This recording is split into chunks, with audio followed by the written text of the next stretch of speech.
what I want to do now is walk through the next exercise and what you're going to be doing and how you can get started. So the next exercise is going to be in the queries folder. And there's going to be a couple of things there. There's going to be an author.js, a post.js, and a queries.js. So if we read the README, preview.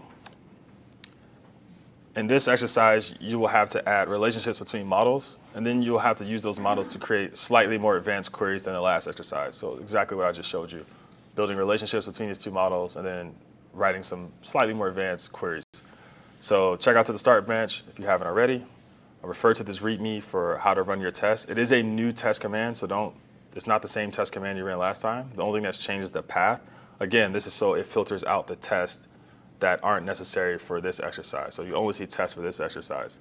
If you run npm test or jest, you'll just run tests for everything, and the future exercises will just fail. So this is just to help you scope you for this.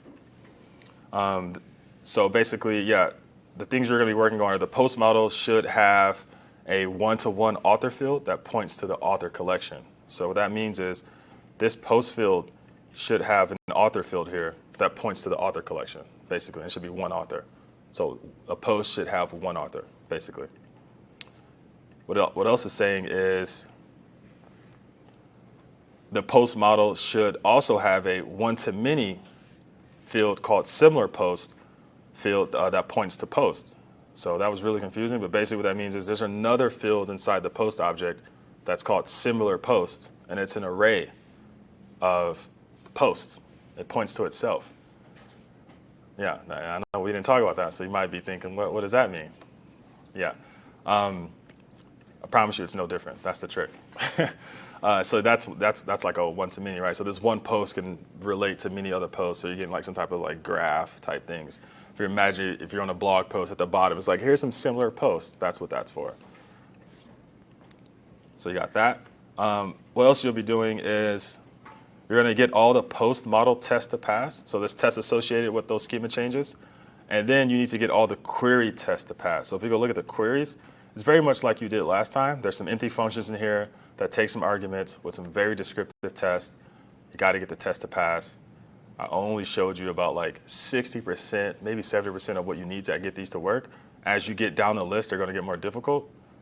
And yeah, I feel pretty confident you'll be able to figure it out because you did last time. So yeah, you're just going to get all these to pass. And again, you can check out the test. They're in the local _ test folder in that folder. For instance, queries.spec has very detailed tests. And I'll just run the test right now so you can see.